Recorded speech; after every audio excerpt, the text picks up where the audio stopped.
Okay, so here we're going to take a look at Kansas Pacific. This is one of the Winsome games, and redone by Queen.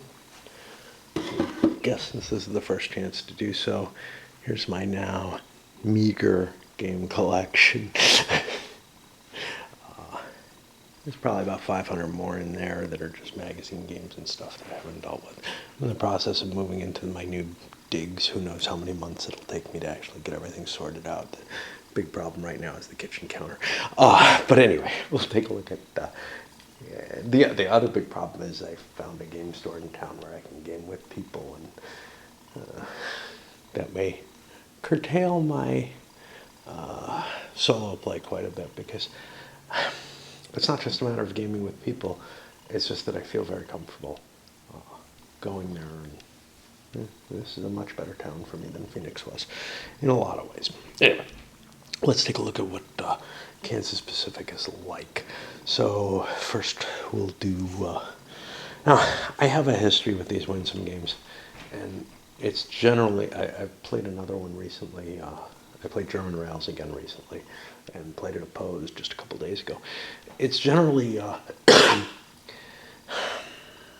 they're so, first of all, they're so cut back and streamlined that kind of takes away a little bit of the enjoyment for me.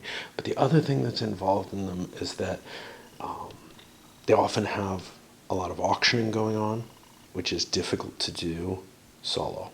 So that detracts a little bit from my play. And then they also have a really tight decision cycle, which is to say almost every time you play a piece or something, every time you get an opportunity to do something, there's a fair amount of thought involved in that. And I don't like that much thought in my games. I don't mind games with a lot of things you can think about, like 18XX I love, right? There's about as much thought, but there's large areas of the game where there aren't going to be these really supreme decisions where that's all you're doing. And I feel like I have to concentrate too hard on a game like this. But of course, that's more in the modern style of gaming. Anyway, let's see what the specifics for this one is. Most of the Winsomes have significant similarities, and this has a lot of similarities with what I just played, the German Rails, which I covered before. So, first setup, everybody gets a pile of money depending on the number of players, more money for more players, and the railways are set up in their starting locations with the little choo-choos on a city that they start on. Now, the core idea of these games is the railway income is how many cities it connects in many of these Winsome games. And I probably include things like Age of Steam that aren't Winsome in that same sort of model, even though it's a little different because it's got some, it's got commodities to deliver and stuff. Anyway, but many of these have this, hey, you connect up so many things with your route, and it gives you a certain valuation, and that's going to be represented here on the company income track. Now, where the actual valuations come from, and this is kind of crappy compared to, at least in my view, compared to the German Rails presentation. German Rails, hey, everything's worth 1 unless it has a number on it, and that makes it very easy. Well, here instead what you have to do is you have to refer the color of the space and the icon on it to be able to tell what it's worth. And some of the things are worth different values. So a small town is worth 1 if only 1 railroad goes through it, but it's worth 0 if 2 railways go through it. And likewise, a large town's worth 2 or 1, depending on the number of railways that go through it. Unfortunately, my table space is so limited. I could produce more. I have all my little white tables here, but I thought this would be enough for the game, and I just don't have access to put the rules on. I'm using the brown table, if you're used to that from long, long ago. I'm using that as my desk, which it's been serving for years now. And there was no way in hell I was going to haul that big black monstrosity someplace else. I'll get more of these if I need to. Okay, at the beginning of the game, what's going to happen is each starting with the first player of the game, basically, which will be a random choice. They start bidding on the different companies in order. And let's see, I guess we start over here with the Rock Island and work our way leftward. And the initial bid, and that's one of the cheaper valued ones, but I don't know quite why the order is the way it is, but it follows the north-south order on the board. Anyway, the person who puts the opening bid can bid 0 if he wants on it. And one of the things with with the Winsome stock holding games is that you're bidding on the stock, and the money that you bid, XX has a little bit of this, but the amount of money that you're putting into the stock, into the corporation, is going to be very important to how well it can run. So you can bid 0 on one of these companies, and that means you'll get the share for 0, but it also means that it'll have no money to operate on. Because what happens is the winning bid, and people keep going around bidding until everybody drops out, the winning bid gets the president's certificate. Yes, there's a distinguishment between presidents and other certificates in this, but it's not quite as extreme as in XX. The winning bid gets the president's certificate, and he puts his cash into the company, and that's going to be the money that the company then has to be able to build track and everything. Now, there are no loans or anything in this, so that's all you have. Anyway, all the presidencies have to sell out before the game starts. Everybody gets a bid, and you rotate around, each person getting chances to open the bidding. Okay. Then we're always going to play in that order as well. And playing is the person who holds the president's certificate gets to make the decisions for the company. Each company runs just like companies run in 18XX, and the president makes all the decisions for that company. Other people who are investing have put money into it and get income from it, but they don't get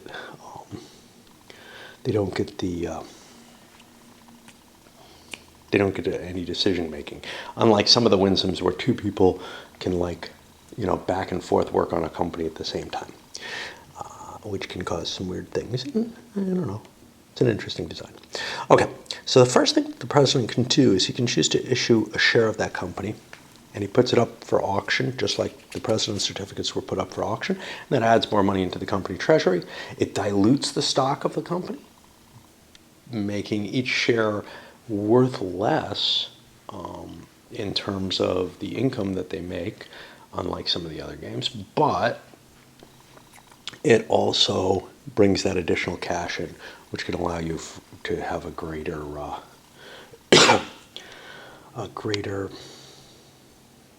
capability to expand and such not.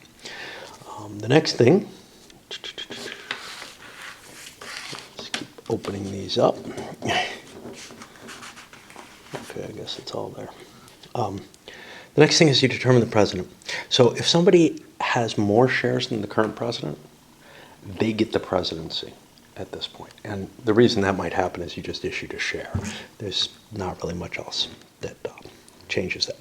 And now they're in charge of the company, and you just shift the president's certificate for a normal certificate because there's nothing particularly special. They're not like 2 shares or anything like that. There's no certificate limits, so you don't need that. Let me swap out batteries. I don't know how well things have held up. I haven't been charging anything. This is not a good sign. We're not going to get through the rules even on this, and they're not very long. Okay, the next thing you get to do is exercise a land grant. Now, this is one of the special little rules in this one.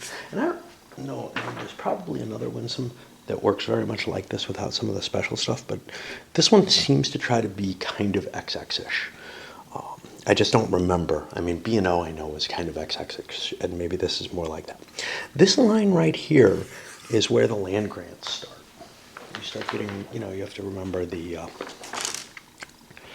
U.S. government subsidized the railways heavily by giving them huge swaths of land. Well, that's meant to go west. That's meant to represent, this rule is meant to represent that. What happens with the land grant option is that you have to actually pay $30 to do this from your company treasury or your president's personal cash, or a mixture. And when you do it, you get 10 extra little chews added to your block, which gives you more capability to grow. Now, you can only do this if your railway is already across that line to the west. And then you get all kind of advantages in the sense, that you can become even bigger. But it comes with a cost in the game. It didn't really historically, but maybe that's like huge lobbying expenses. I don't know. All right. The next thing you're allowed to do is build your track. And you're allowed to build a whole bunch of track in this game, up to 8 of them. But the cost rises in... I'm going to say geometric, but it isn't. It looks almost like a Fibonacci type. Anyway, the cost rises rather precipitously, where you go, from 1 to 3 to 6 to 9. No, it's not actually doing what I thought it was. 1 plus 2, 2 plus 3. No. $3 plus 3 tracks. $6. I would think this would go to 10, but it doesn't. It's kind of skewed. But anyway, it rises in a nonlinear fashion, and you end up paying extra to grow more tracks. And that's all spelled out here, so you don't have to try to remember it. I thought it was calculable very easily in your head. So, it would be like, 1 plus 2 plus 3 is going to be $1 plus $2 plus $3, which it works for, but then it gets screwed up. Okay. So when you're building track, you can only have one of your trains in any given space, but you can only have 2 companies holding any given space. And there's metropolises. Topeka's a metropolis, and Wichita's a metropolis. And each company can only go through each of those metropoli once.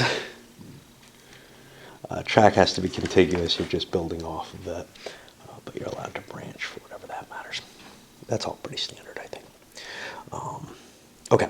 As you enter cities, you see whether or not you've changed your income. You've increased your income. Each city you enter may increase your income, unless it's a crappy one.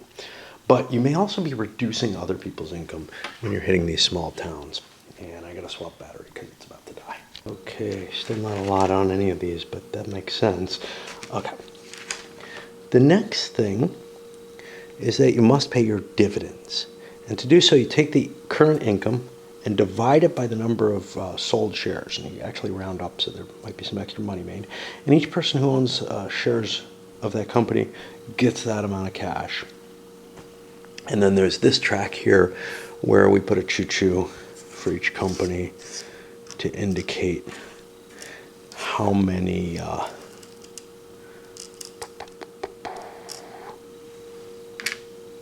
how much its last dividend paid out, which gives people, you have the base income, but you also have an idea of, well, how watered down are those shares and everything. So if I release another share, what will the effect be? Whatever. It might help a little bit with that. I don't know. Okay. Then you check to see if the game ends, and the game ends immediately if this is the case. If 5 of the railways, and there's 1, 2, 3, 4, 5, 6, have no more choo-choos in their treasury. If 4 of them have made it across the land grant line, if 3 of them have gone west, wow, we forgot about that. Okay, that's the next thing before pay dividends. Let's jump back there, but we'll go back there again. Or if 8 Wall Streets have happened. Now, we haven't talked about Wall Streets either, and we'll get to that in a moment. Okay, if you have made yourself to the westernmost edge of the board, you can declare you're going to go west, and then your railway is out of the game, basically. But your income goes up $20. All the shares, locomotive, and money in the company treasury disappear. They're not going to be doing anything else. They're concentrating on the Western run. And they get one of these Gone West markers. Now, like I said, only 3 companies can do that, and then the game ends. All right. And then you actually pay the dividends after you choose to go west. And that'll be what the railroad does for the rest of its spaces in the turn, just paying dividends. Now, once every railroad goes, you do a Wall Street turn, if the game hasn't yet ended. 1 share of railroad stock will be sold now.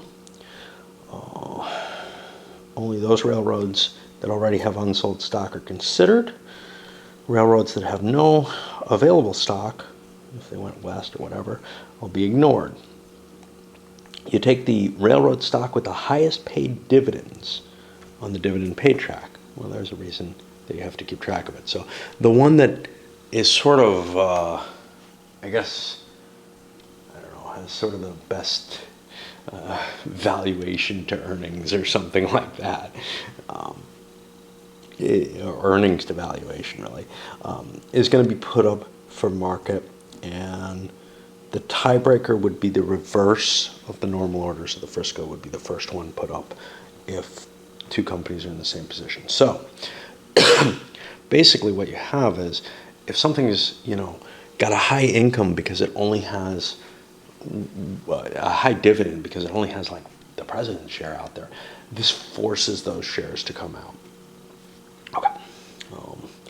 Bidding is all a pretty standard thing. You drop out of bidding, you're out, forever for that round, for that item that's up for bid. All right, we'll give it a try and see how it works. I picked this one because I played German Rails recently, and I'm having real trouble kind of getting into the flow of gaming. It's been, I don't know, at least 2 weeks, because between packing up and moving and then getting set up here, I really don't have it. Boy, it's meager.